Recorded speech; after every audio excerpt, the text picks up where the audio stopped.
Hello students, I am Dr. Indu Kumar. I am an assistant professor in NCERT. Today we will learn theme 2, that is Kings, Farmers and Towns, Early States and Economies, and that we will learn from century 600 BCE to 600 CE.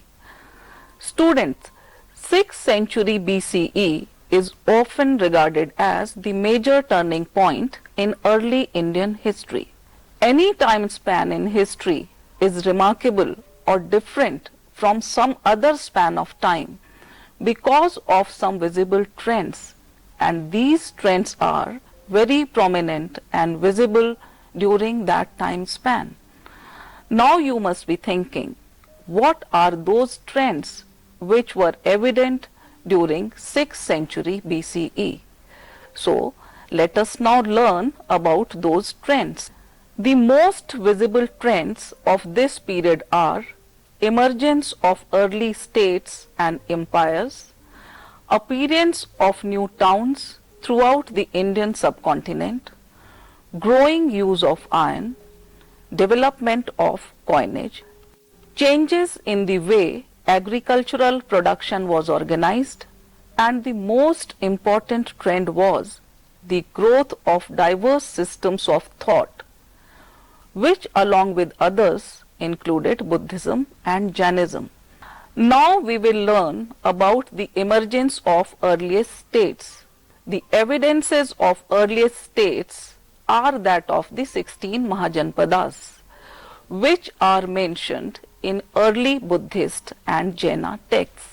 Although the list of these 16 Mahajanpadas varies in Buddhist and Jaina texts, but some like Vajji, Magad, Kaushal, Panchal, Gandhar and Avanti occur very frequently. Therefore, it is clear that these Mahajanpadas were among the very prominent ones. Among the other Mahajanpadas were Kuru, Kamboj, Shursen, Matsya, Mall, Kashi, Ang, Vats, Chedi and Ashmak. Let us now come to the question that who governed these Mahajanpadas. Most of these Mahajanpadas were ruled by kings or rajas. Some known as Sanghas or Ganas were oligarchies. But students, before proceeding further, let us refresh our knowledge about what an oligarchy is. Oligarchy is a form of governance where power is shared or exercised by a number of persons. During the time of Mahajanpadas, these persons were known as the Rajas. Do you think there are similarities in the oligarchies of that time and the present day democracy? Do reflect and answer to this question. Some renowned personalities who belonged to these Sanghas were Gautam Buddha and Bhagwan Mahavira. Both of them belonged to Sanghas. The history of these Mahajanpadas or states are very difficult to trace. It is because there is a lack of sources of this period.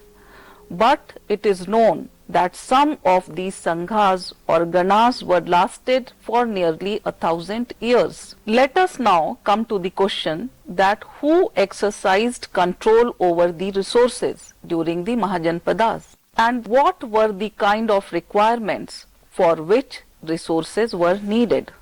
Each of these Mahajanpadas had a capital city which was fortified for the protection of Mahajanpada.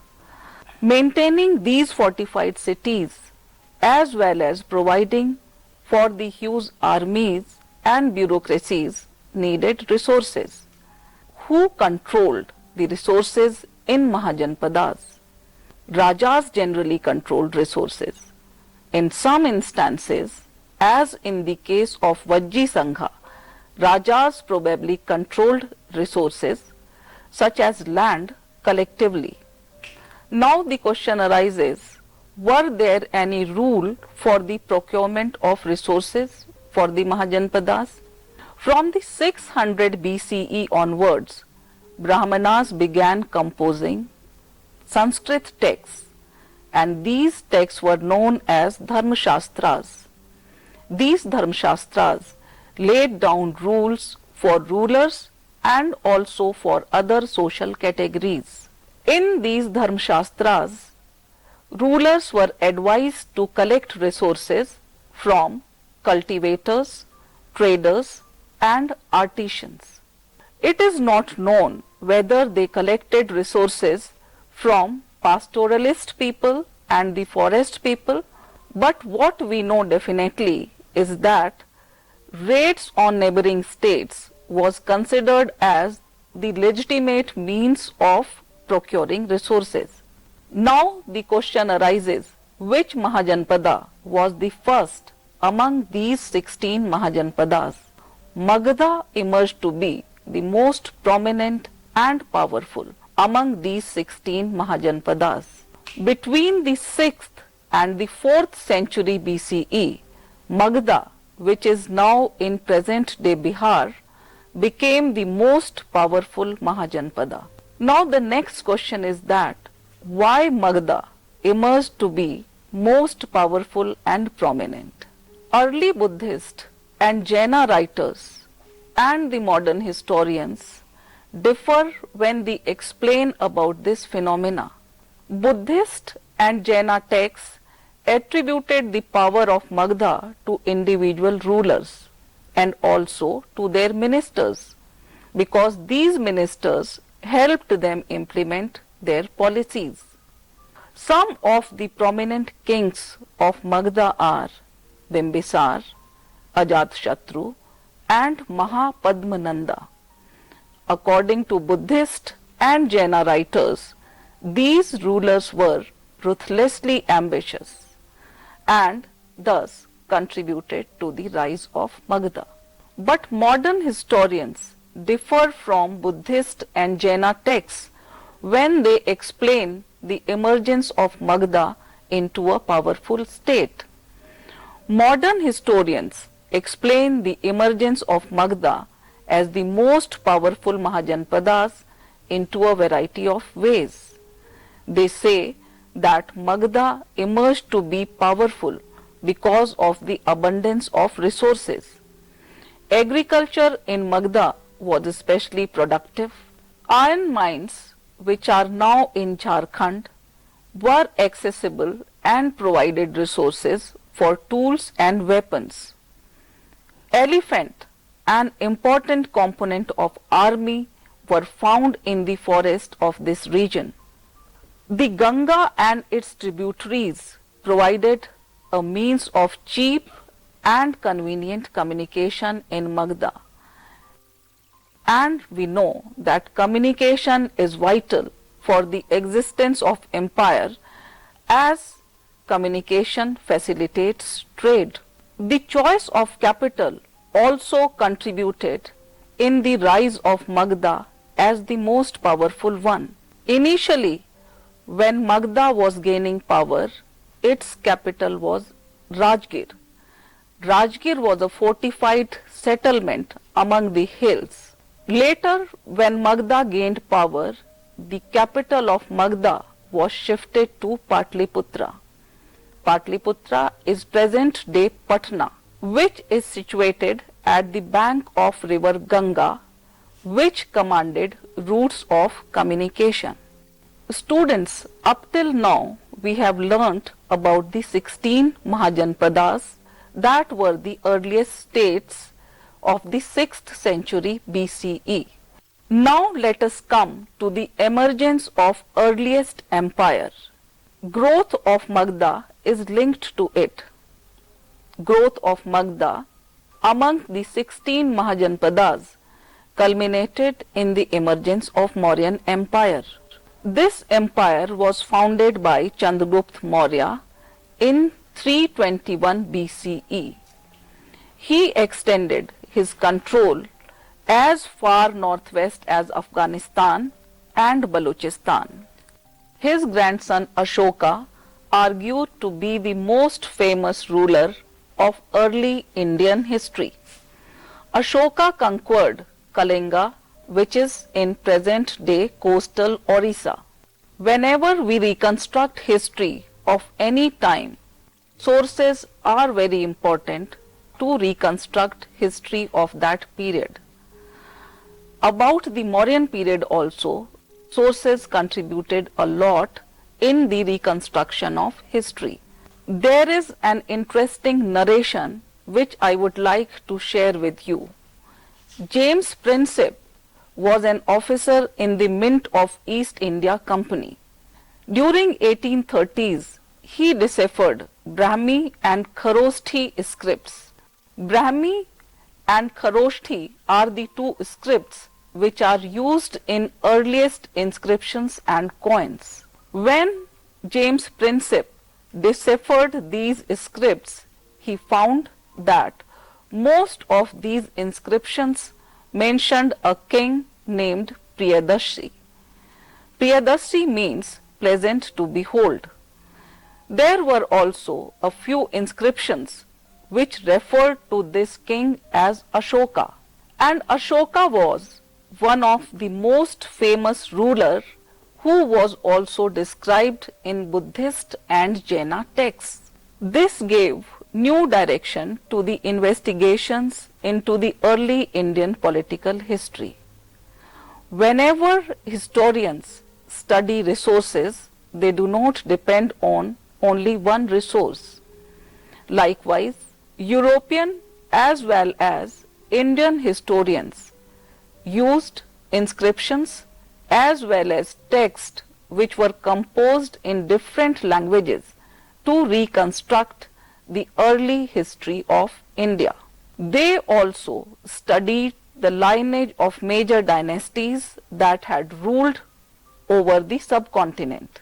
Therefore, deciphering Brahmi and Kharoshthi scripts resulted into the outlining of Indian political history, and this outline was started during the early decades of 20th century. Other sources which contribute in the reconstruction of Mauryan history are archaeological finds. Sculptures are very important among the archaeological finds. Accounts of Megasthenes in his famous book Indica. Megasthenes was a Greek ambassador into the court of Chandragupta Maurya, and he composed whatever he observed about the Maurya period in his book Indica. Arthashastra of Kautilya. Kautilya or Chanakya was the minister of Chandragupta Maurya, and he has written a book namely Arthashastra. Arthashastra throw light on the history of Mauryas. Apart from these, Buddhist and Jaina texts also mention about Mauryan period. Puranic and Sanskrit literary works also mention about Mauryas. So, these were the sources about Mauryan history, but the most valuable sources of the Mauryan period are the inscriptions of Ashoka, which are inscribed on rocks and pillars. Ashoka used these inscriptions to propagate Dhamma. By propagating Dhamma, Ashoka tried to hold his empire together, because Ashoka believed that the universally applicable principles of Dhamma would ensure the well-being of people in this world and the next world. He appointed special officers known as Dhamma Mahamattas to spread the messages of Dhamma. Now let us come to the point, what is inscribed about Dhamma into the Ashokan inscriptions? Respect towards elders, generosity towards Brahmanas and those who renounced worldly life, treating slaves and servants kindly. Students, today we have learnt about the emergence of earliest states and empires.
In this activity, we will try to classify some changes as reversible and irreversible.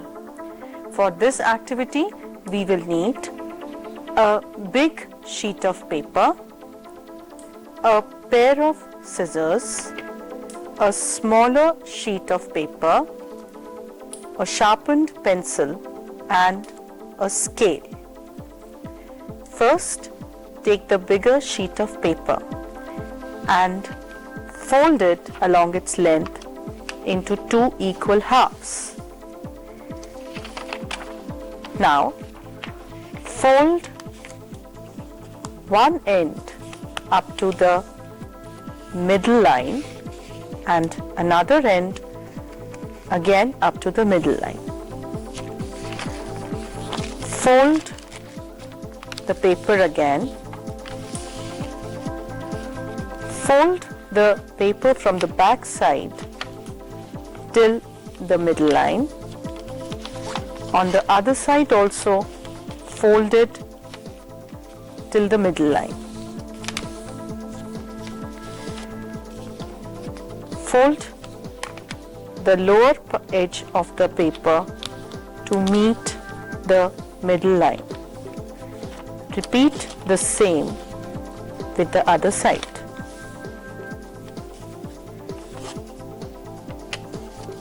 You get a paper aeroplane. Leave this aeroplane on a side. Now take another sheet of paper. With the pencil and the scale, divide that sheet of paper into 4 equal parts.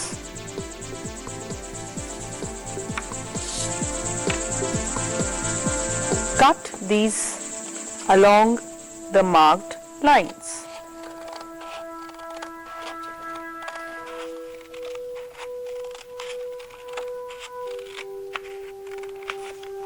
You obtain 2 pieces. Now cut each piece on the same marked line. The second piece should also be cut on the same line. Now arrange the 4 pieces to make a sheet of paper. Take the aeroplane and refold it. What do you obtain? Do you obtain the original sheet of paper? Yes, we do get the original sheet of paper as it is. Try to pick up the 4 pieces of the sheet together. Can you pick it up easily? No. You can pick the pieces of the paper sheet, but not all of them together. This type of change is irreversible, where you cannot get the original sheet of paper intact. This type of change is reversible, where you can get the sheet of paper intact. So, what do we conclude from this activity? Tearing and cutting of paper is a type of irreversible change. Folding of paper is a type of reversible change.